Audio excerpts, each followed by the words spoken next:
Today I'm going to speak to you about forms and progressive profiling. But to start off with, an introduction on who I am. My name is Darren Smith. I'm a co-founder at Empool, and you can follow me on Twitter at Darren Smith. Alright, so whenever you work in digital, you always need to be thinking, how can I generate a lead from the action that I'm currently doing? And the only way to turn somebody that's anonymous into a known person is through the use of a form. There's lots and lots of forms tools out there. The advantage of using a more integrated system, a more kind of marketing automation system such as HubSpot, but there are many other systems as well, is that you get to build rich data sets through progressive profiling, which we'll get to a little bit later, as well as do things like revisit notifications and so on. So first of all, any system you use, in this case I'm going to use HubSpot as the example, will have a default set of fields. But every business has unique requirements, and you need to create your own additional fields. So in the screenshot here you can see a field needs to be given a name, and then there's many different types of field. There's a text field, drop-down menus, radio buttons, checkbox buttons, number fields, date pickers, file uploads. There's so many different types of fields you can choose from, and you simply do that by selecting what you want this to be in the drop-down menu. And then the other element is putting it into a group. So if you've got hundreds of fields that you have containing information about your leads and your customers, it could get very difficult to manage those fields. So what HubSpot has done is they've created something called property groups. So you can create a property group, for example, custom fields for company ABC, and all your custom fields can go into that property group, so it's very easy for you to find them. How to create a form in HubSpot. So I'm not going to give you the detailed version because you can do the HubSpot training, but first of all, very importantly, is you need a naming convention. So a good convention is to start with a campaign name, whether it's top, middle, or bottom of funnel, and then where is this form being used for? Is it for the website? Is it AdWords, as an example?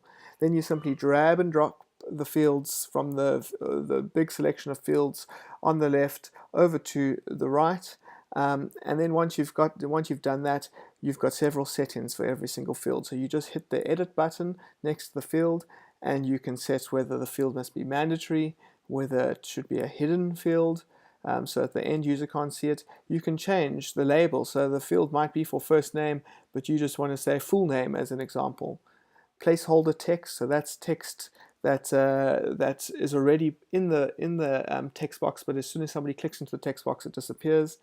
Help text, which appears just below the title of the field. If you want a default value, so that field is automatically set to something. And then, of course, you can add rich text separators where you can give further instructions about what must be done. Hidden fields are really, really important. So as I said, these are fields that the person that's submitting the form cannot see them, but they are within that form. Most of the time, what you would use these for is to set the life cycle stage of a contact. So you will know by them filling out this form, for example, request a quote form, that is indicating that they are ready to buy, so they are a sales qualified lead. Or maybe they have filled out your subscribe to blog form, and all they want to do is follow you. So they're not a lead or a marketing qualified lead or a customer. They are just a subscriber. But you don't want the person to select what they are. So you make that a hidden field, and you make it pre-selected. The other thing that you can obviously do is kind of set favorite colors or anything that you want to preset on a form. Other useful feature in the email section is email validation. So first thing to remember is every form that you create in HubSpot must have the email field in it. That's because it's the primary way that HubSpot identifies contacts. Then what you can do is you can enter a set of domains that you do not want to allow to submit a form. So for example, you have a price list and you do not want competitors to download that price list. So you can put their domain names in there, and as soon as a competitor tries to download that, they are given an error message and they cannot download it. You can also block free email providers, so the likes of Gmail and Hotmail as an example, so that people have to use their corporate domain. So that's important in particular for B2B brands. Okay, so what is progressive profiling? So progressive profiling came up because you always want to require as little information as possible for somebody to fill out a form. You don't want to have a contact us form where they need to fill out 20 fields before they can contact you. You want that form to be as short as possible. So the first thing that you can do is there's a little icon next to each field, indicated there at the top, which makes a field smart, which means if you have already collected this information about this contact that's currently on your website or on a landing page, that field will simply not appear there. So it immediately makes the form shorter. The next thing that you can do is if you always want your form to just be 4 questions, but you've already collected all 4 pieces of information and all those have been marked as smart, you can queue a set of questions that gets asked next. So for example, you may have asked name, surname, and email address, and those are the 3 pieces of information you have. Now you make those 3 fields smart, and in your queued questions you have country, telephone number, and favorite color as your next 3 things. So just by that contact filling out a form again, you have now got 6 pieces of information about that. So you progressively profile in building up a rich data set about that particular contact. The next element is dependent fields. So this is required when somebody fills out a certain piece of information, and then the next part of the form changes based on that set of information. So for example, in a drop-down menu, they have selected that their city is Cape Town. And as they do that, the form changes below and lists all the suburbs from Cape Town. Or the person has indicated via a checkbox that they are an existing customer. And as that happens, below that, a field pops up that says, please enter your customer ID. So it's done very, very easily. All you have to do is click on the arrow that's with both sides, which is circled in red there, and then in HubSpot it asks you what is the criteria, and then what must they show after that criteria has been met. There's several other settings that you can play around with in HubSpot. For example, when somebody fills out a form, you can email that submission to somebody.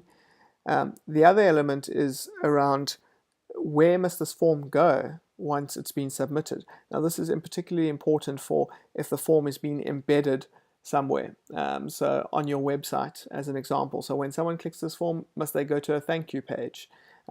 If you are busy managing all your landing page and your website within HubSpot, you do not need embed code, but if it's in WordPress or on Breako or any other CMS, you would use embed code.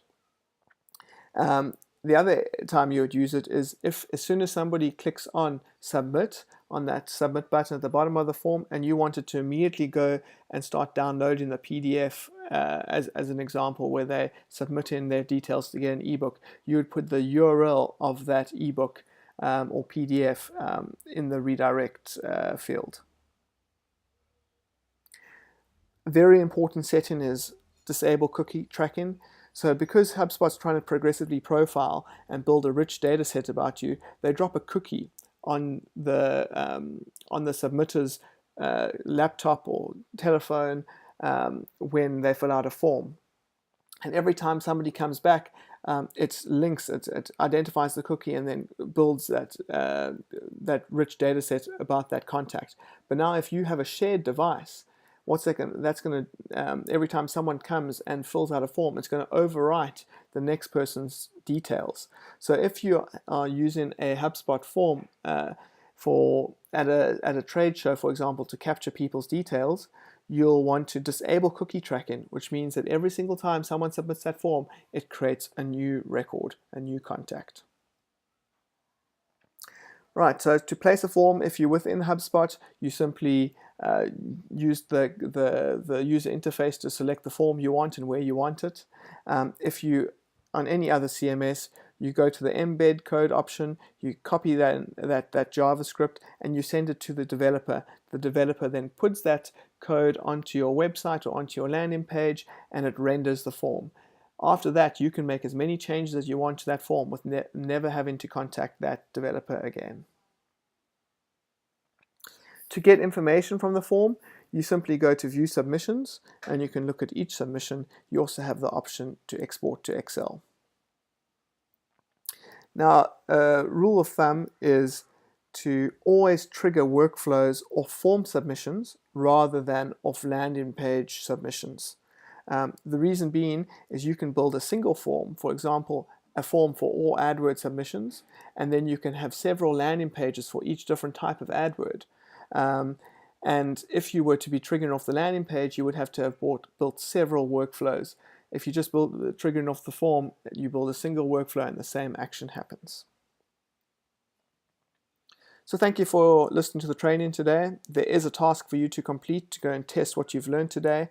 Head over to offers.mpool.com/academy-forms to find out what that task is, and you'll also find out what training to do next.